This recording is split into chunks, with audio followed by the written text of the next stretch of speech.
Imagine you're a German soldier on the Eastern Front, 1943.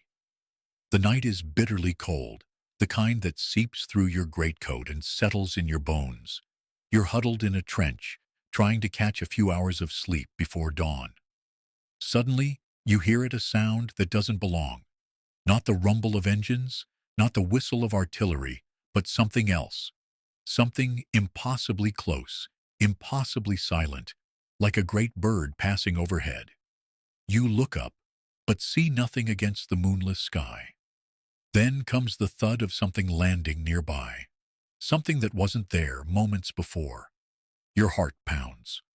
What kind of aircraft attacks without engines? This is the story of the Night Raptors Soviet gliders that became the ghosts of the Eastern Front. Silent hunters that materialized from darkness to harass German forces when they least expected it. While history remembers the thunderous tanks and screaming dive bombers of the Eastern Front, it has largely forgotten these engineless aircraft that flew by moonlight, carrying not just supplies, but terror itself into the heart of German positions. What you're about to discover is not just a footnote in military aviation, but a testament to human ingenuity born of desperation, a psychological weapon that cost the Germans not just equipment and lives, but something perhaps more valuable: sleep. By 1943, the Soviet Union had been pushed to the brink, then clawed its way back through unimaginable sacrifice. The German advance had been halted at Stalingrad, but the Wehrmacht still held vast territories across Mother Russia.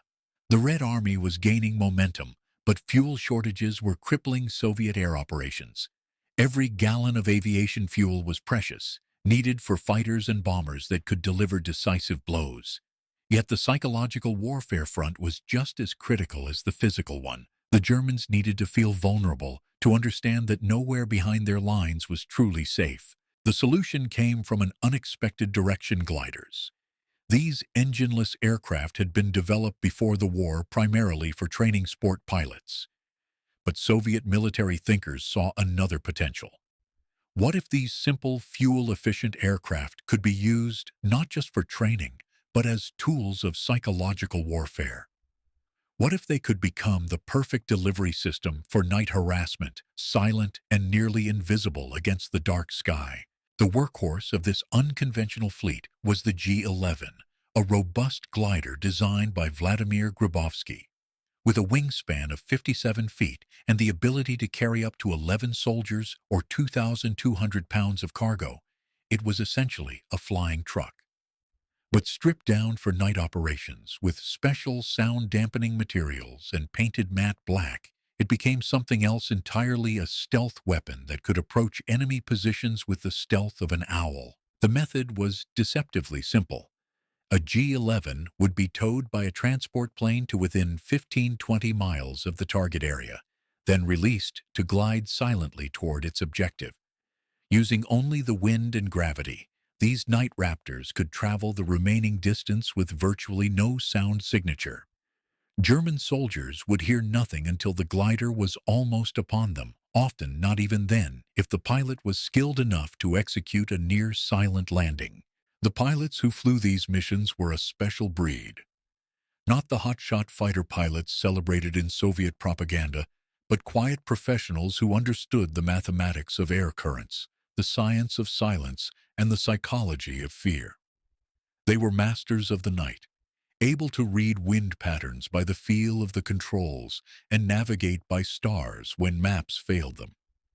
Their survival rate was surprisingly high, not because the missions were easy, but because these pilots operated in the spaces between conventional warfare where German defenses were least prepared. Let's put you in the cockpit of one of these night Raptors. It's 2 a.m. on a moonless night in July 1943. You're Lieutenant Ivan Petrov, formerly a flight instructor before being recruited for this special duty. The tow plane's engine vibrations are the only sensation as you climb through 3,000 feet. Inside the cramped cockpit, you're bundled against the cold, your breath visible in the dim red light that preserves your night vision. Behind you, 4 paratroopers sit in silence, their faces grim in the faint glow. They're not just soldiers tonight, they're the payload, the delivery system for chaos. The tow planes release light flashes. You pull the release knob and feel the sudden quiet as the tow line detaches. For a moment, there's only the sound of wind rushing past the fuselage. You're alone now, a silent bird of prey gliding toward an unknown fate. Below, the German lines are dark, except for occasional flickers of light. You check your compass and altimeter, then peer through the small windshield, looking for landmarks you memorized during the briefing. The approach is everything. Too fast, and you'll make noise. Too slow, and you'll stall.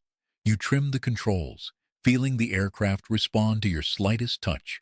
The landing zone is a small clearing behind a German artillery position, just large enough if you execute it perfectly. You signal your men to prepare. They check their weapons one last time, the clicks barely audible over the wind. 500 feet. The trees rush up to meet you. You pull back gently on the stick, bleeding off speed. The landing skids touch down with a gentle thud, then bounce once before settling. You've done it. The glider rolls to a stop just 50 yards from the German position. Your men exit quickly, melting into the darkness. Your mission is complete. Deliver them behind enemy lines, where they will sabotage equipment, gather intelligence, and generally raise hell before making their way to partisan units. But your job isn't over. Now you must hide the glider and wait for extraction or attempt a dangerous takeoff from this improvised field. You fold the wings, cover the aircraft with camouflage netting, and settle in for a long night of silence, listening to the distant sounds of war, knowing that at any moment a German patrol might stumble upon your hiding spot. For the Germans on the receiving end, these night Raptors created a unique form of psychological torment. Unlike conventional air raids with their warning sirens and engine noise, these attacks came without warning. One moment, everything was quiet. The next, Soviet soldiers were emerging from the darkness. The effect was to make every night feel vulnerable. Every shadow seemed to hide enemies. German soldiers began suffering from sleep deprivation, jumping at every sound, their nerves frayed by the constant threat of silent invasion. German military reports from late 1943 and early 1944 repeatedly mention these unexplained night infiltrations and silent aircraft attacks. In one captured diary, a German sergeant wrote, "We hear nothing, then suddenly they are among us. Not planes, not parachutes, but men appearing as if from nowhere. How do they cross our lines without sound? It makes a man question his sanity." The success of these operations led Soviet commanders to expand the program. What began as simple troop delivery evolved into a sophisticated psychological warfare campaign. Gliders began carrying not just soldiers, but specialized equipment for sabotage. Some carried powerful speakers that would broadcast Soviet propaganda or terrifying sounds just above German positions at night. Others carried flares and fireworks to create confusion and panic. The payloads became increasingly creative. One particularly effective tactic involved dropping timed explosive devices with irregular intervals, creating a pattern of explosions that seemed random and unpredictable. Another involved releasing thousands of leaflets with messages designed to undermine German morale, some accurate, some containing deliberate misinformation about the war's progress. The Germans eventually adapted, establishing special listening posts and increasing night patrols. They developed sound detection equipment specifically tuned to the faint whistle of glider wings, but the Soviets countered by modifying their tactics, flying only on windy nights when natural sounds would mask their approach, or using rivers as navigation guides to avoid detection. By 1944, night Raptor operations had expanded across the entire Eastern Front, from the Baltic states down to the Black Sea. Over 2,000 glider missions were flown, delivering more than 15,000 troops behind German lines and tons of equipment to partisan units. But the true impact cannot be measured in numbers alone. It was measured in sleepless nights, frayed nerves, and the constant psychological pressure on German forces who could never feel truly secure, even miles behind their own lines. The men who flew these missions developed a unique culture. They were the ghosts of the Soviet Air Force, operating outside the normal chain of command, their missions often so secret that even other pilots didn't know of their existence. They developed their own jargon, their own rituals, their own ways of coping with the peculiar stresses of silent warfare. Many suffered from what we would now call PTSD, haunted by the memory of gliding through darkness, knowing that discovery meant almost certain death. In a rare interview recorded in 1978, former Night Raptor pilot Mikhail Kuznetsov described the experience. "We were not heroes in the traditional sense. We did not shoot down enemy planes or bomb strategic targets. Our victories were quiet ones, sleepless nights for the enemy, confusion in their ranks, small acts of sabotage that accumulated over time. We were like termites, eating away at the foundations of their morale from within." Interestingly, the Germans had their own glider program, most famously demonstrated in the assault on Fort Eben-Emael in Belgium at the war's beginning. But where the German use of gliders was focused on specific, large-scale military operations, the Soviet approach was different, more decentralized, more psychological, more sustained over time. While German glider operations declined after 1941, the Soviet program expanded throughout the war, becoming increasingly sophisticated as the conflict progressed. The technical evolution of these Night Raptors was remarkable. Early models were essentially standard training gliders painted black, but by 1944, specialized versions had been developed with sound-absorbing materials, special landing gear for rough terrain, and even primitive stealth features to reduce detection by radar. Some were fitted with small electric motors for final approach, allowing near-silent landings in the most challenging conditions. Perhaps the most dangerous part of these operations was extraction. While delivering troops or supplies was challenging enough, retrieving the glider and pilot from behind enemy lines was exponentially more difficult. Some pilots were instructed to destroy their aircraft after landing and make their way to partisan units. Others attempted dangerous takeoffs from improvised fields, often under fire. The most successful extractions involved a daring maneuver where a low-flying aircraft would snatch the glider from the ground using a specially designed towline, a technique that required extraordinary skill and perfect timing. The Germans did manage to capture several of these gliders and their equipment, but they never fully understood the psychological dimension of the Soviet strategy.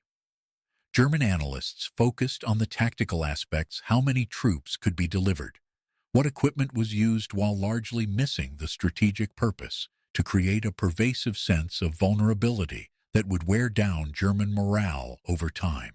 The effectiveness of this psychological campaign is difficult to quantify, but impossible to deny. German command reports from 1944 repeatedly mention the need to allocate additional resources to rear area security, diverting troops and equipment that were desperately needed at the front. More importantly, these reports document a growing sense of unease among German troops, a feeling that the Soviet Union had developed some mysterious capability that could bypass their defenses at will. Soviet intelligence carefully monitored these effects, adjusting tactics based on German responses. When the Germans increased night patrols, the Soviets shifted to landing in more remote areas. When sound detection equipment was deployed, the Soviets timed their approaches to coincide with natural noises like wind or distant artillery. This cat-and-mouse game continued throughout 1944, with each side adapting to the other's countermeasures. Visual photographs of the aftermath of glider operations. The physical damage caused by these operations was relatively small compared to conventional bombing raids. A few dozen vehicles destroyed here, a communications facility sabotaged there. But the psychological impact was disproportionate to the material damage. German soldiers began to dread the night, to see threats in every shadow, to question the security of their positions no matter how far behind the lines they were. Despite their effectiveness, the Night Raptor pilots received little recognition during the war. Their missions were too secret to be publicized, their methods too unconventional to fit the heroic narrative preferred by Soviet propaganda. Only after the war did a few of these pilots receive acknowledgement for their unique contributions to the Soviet victory. Most returned to civilian life without ever speaking of their wartime service, carrying their secrets to the grave. From a modern perspective, the Night Raptor program represents a remarkably sophisticated approach to psychological warfare, decades ahead of its time. Today's military strategists study these operations as early examples of what we now call asymmetric warfare, using unconventional methods to disrupt a more powerful opponent's psychological equilibrium rather than confronting them directly. In the end, the Night Raptors were just one small part of the massive Soviet effort that turned the tide against Nazi Germany. They didn't win the war single-handedly, but they contributed in their own quiet way to the eventual victory.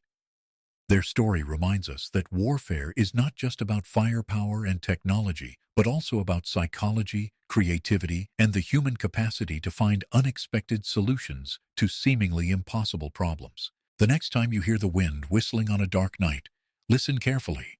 That sound might just be the wind, or it might be the echo of the night raptors, the silent hunters who glided through darkness to remind an enemy that there is no such thing as a truly safe rear area.